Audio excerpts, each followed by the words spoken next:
Chapter 1. The King's Mistake. For Sherlock Holmes there was only one woman in the world. He did not love her because he never loved women.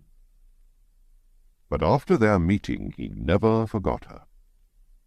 Her name was Irene Adler.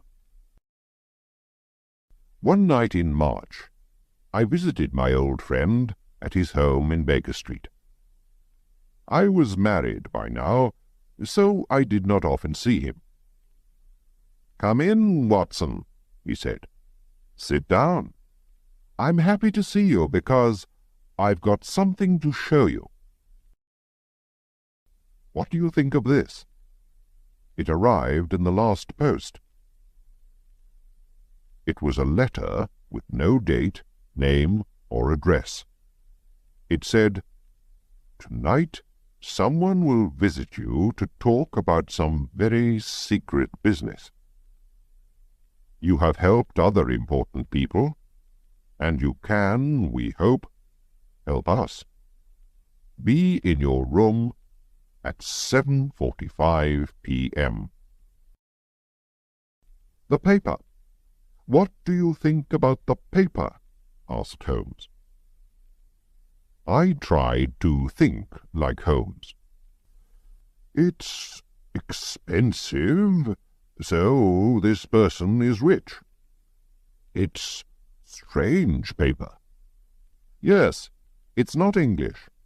If you look at it in the light, you can see that it was made in Bohemia. And a German, I think, wrote the letter." "Ah, here comes our man now." We could hear the horses in the street. "Shall I leave, Holmes?" I asked. "No, no, I need your help." "This will be interesting," my friend answered. There was a knock at the door. "Come in," called Holmes. A tall, strong man came into the room. He was wearing expensive clothes and a mask over his face. "You can call me Count von Kram. I come from Bohemia," he said. "My business is most important. Before I tell you about it, do you agree to keep it a secret?" "I do," we said together. "A very important person who belongs to a royal family has sent me to ask for your help," he went on. "I wear a mask because nobody must know who that person is. I must explain how important this business is. If you cannot help, there will be difficulty and trouble for one of the most important families in Europe, and perhaps a very big scandal.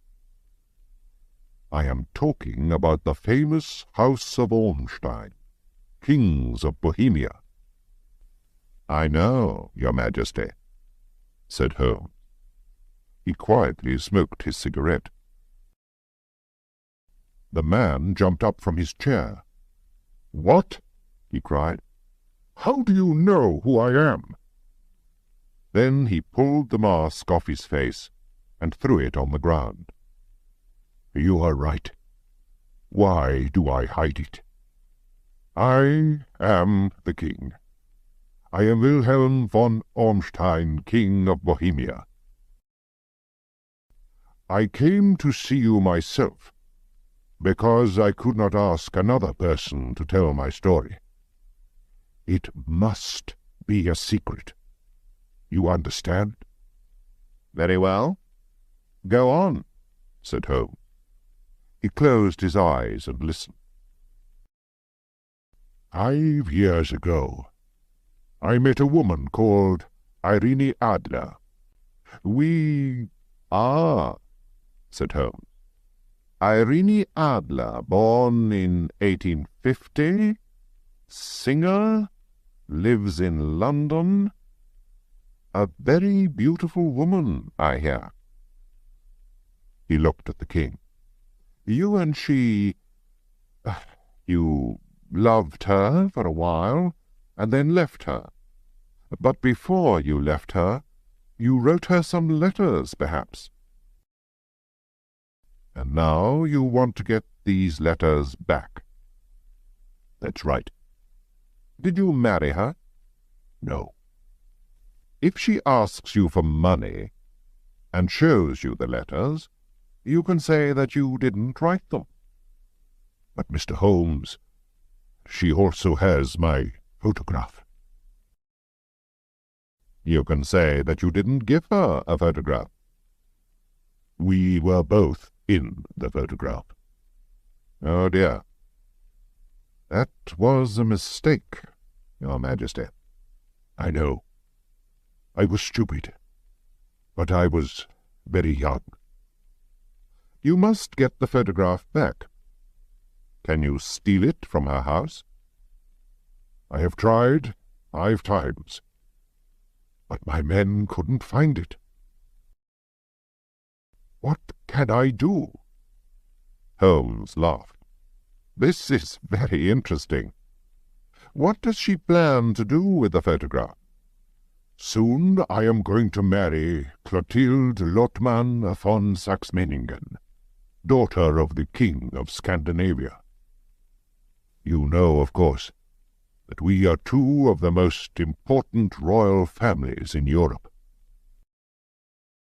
Clotilde will never marry me if she learns that I have been a friend of Irene Adler.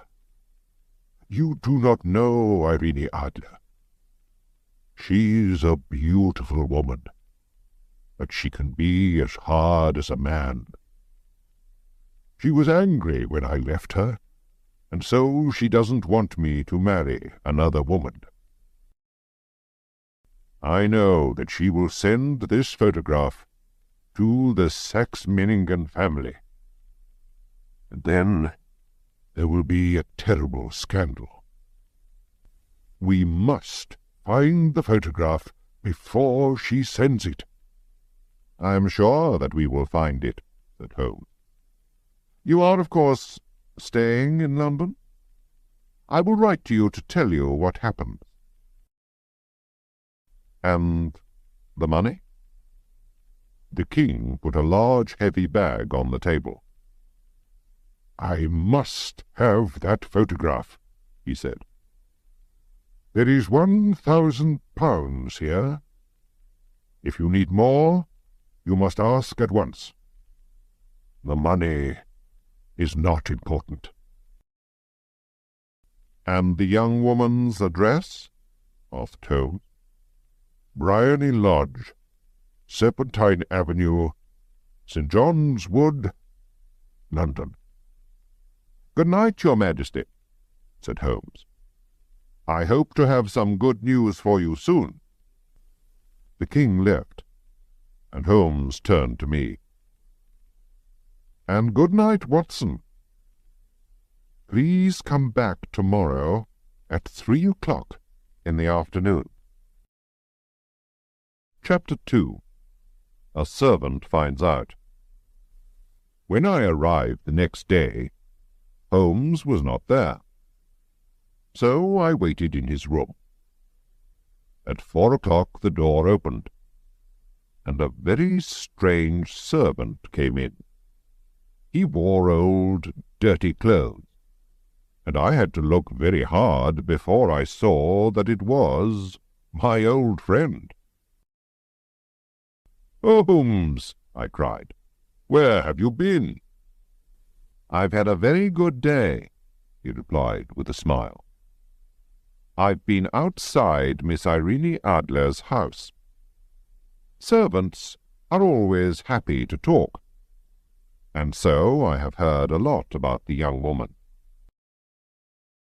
For example, she has a good-looking man friend called Godfrey Norton, a lawyer who often visits her. Now, why? If he's her lawyer, perhaps she's already given him the photograph. But if he loves her, she won't show him the photograph. "Most interesting, Holmes," I said. While I was there, Mr. Norton himself suddenly arrived. I watched them through the windows. When he left, he jumped into a taxi. "To the Church of St. Monica, as fast as you can," he shouted.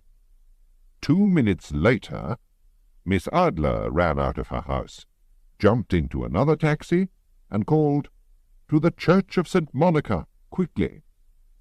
I couldn't miss this, Watson, so I jumped into a third taxi. When I arrived, I went into the church. Godfrey Norton looked round and saw me. "Thank God!" he shouted. "Come here quickly." "Why?" I asked. "Come on, man, we need you." And so I helped Godfrey Norton to marry Irene Adler. They needed a witness, and a servant from the street was better than nobody. "So, she's married him. What shall we do now?" I asked. "Well, tonight, my dear Watson, I need your help. Will you do what I ask? Without questions?" "Of course, Holmes, if you think that it's important," I answered. Later, we'll go to Briony Lodge. Irene Adler, or Irene Norton, will arrive home at 7 o'clock, and she will ask me to go into the house. You must wait outside near the sitting-room window, and when it opens, watch me inside. When I hold up my hand, throw this thing into the room and shout, 'Fire!'" I took the small thing out of his hand. "What is it, Holmes?" I asked. "It's a smoke stick. The room will very quickly be full of smoke. After that, wait for me at the corner of the street." "Right. I'll do what you want," I said.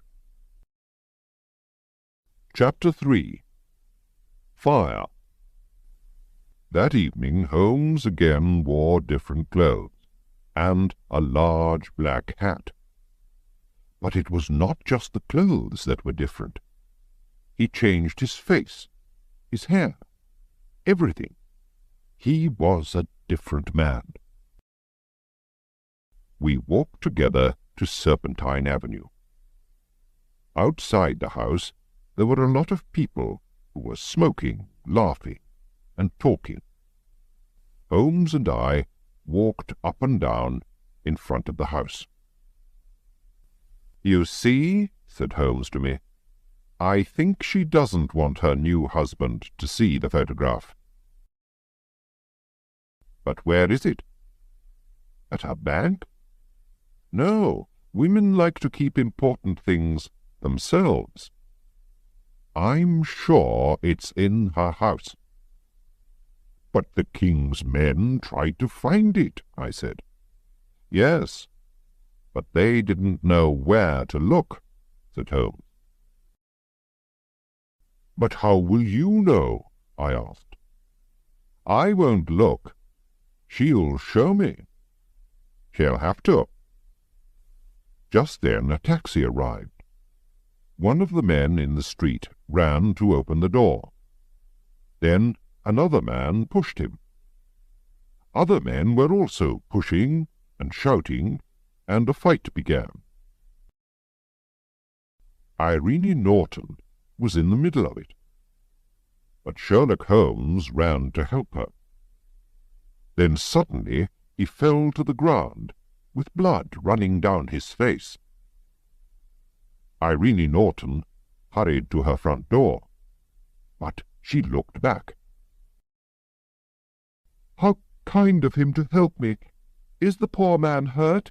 she called. "He's dead," cried some voices. "No, he's only hurt," cried others. "Bring him into the sitting-room," she said. Some people carried Holmes into the house. I waited outside the window and watched. I saw how beautiful Irene Norton was.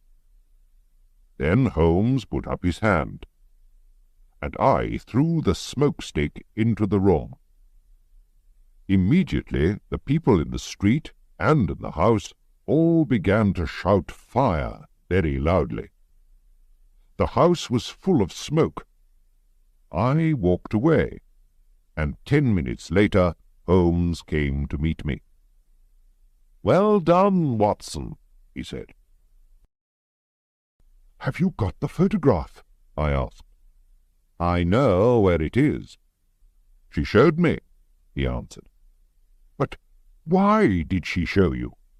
"It's easy," he said, and laughed. "You saw all those people in the street? I paid them to help us. It wasn't a real fight, and the blood wasn't real. When people shout fire, a woman runs to the most important thing in her house, her baby, her gold, or a photograph. Mrs. Norton ran to find her photograph, which is in a cupboard in the sitting-room. I saw it, but I did not take it.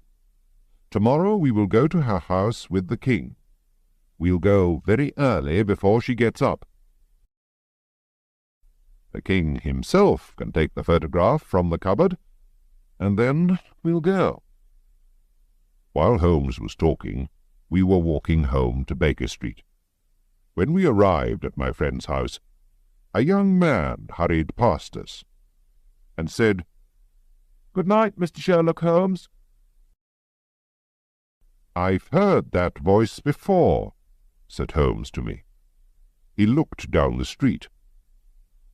But who was it? Chapter 4. A Photograph. The next day we went to Irene Norton's house with the king. An old servant opened the door. "Mr. Sherlock Holmes?" she asked, and smiled. "Yes," said my friend. He looked very surprised. "Mrs. Irene Norton and her husband left England this morning. They will never come back to this country." "What?" cried Holmes, his face white and angry. "And what about the photograph?" cried the king. We all hurried into the sitting-room. Holmes ran to the cupboard and opened it. Inside was a photograph, not of Irene Adler and the king, but of the beautiful Irene alone. There was also a letter for Sherlock Holmes. We all read it together. "My dear Mr. Sherlock Holmes, you did it very well. I thought that it was a real fire, and that you were just a kind old man. But after I opened the cupboard, I began to think. I knew about the famous Sherlock Holmes. I knew your address, and I knew that the king asked you to find the photograph. So I quickly dressed as a young man and followed you home to Baker Street. I wanted to find out if you really were Sherlock Holmes. I said good night to you outside your door. My husband and I have decided to leave England. Please tell the king that I shall not show the photograph to anybody. I love my husband, and he loves me, and he is a better man than the king. But here is a different photograph, and the king can keep this photograph if he likes. Irene Norton." "What a woman!" cried the king. "Why didn't I marry her? What a woman!" "A very, very clever woman," said Sherlock Holmes coldly. I am sorry, your Majesty, that this business has not finished well." "No, no," said the king. "She writes that she will never show the photograph to anybody. I need nothing more than her word. There is no danger for me now. How can I thank you, dear Mr. Holmes?" "I would like just one thing, your Majesty." "Tell me at once what it is," said the king. "This photograph." The king looked at him in surprise. "Irene's photograph?" he cried. "But of course, it is yours." And so there was no terrible scandal in the royal families of Europe, and Sherlock Holmes still has the photograph of the woman who was cleverer than he was.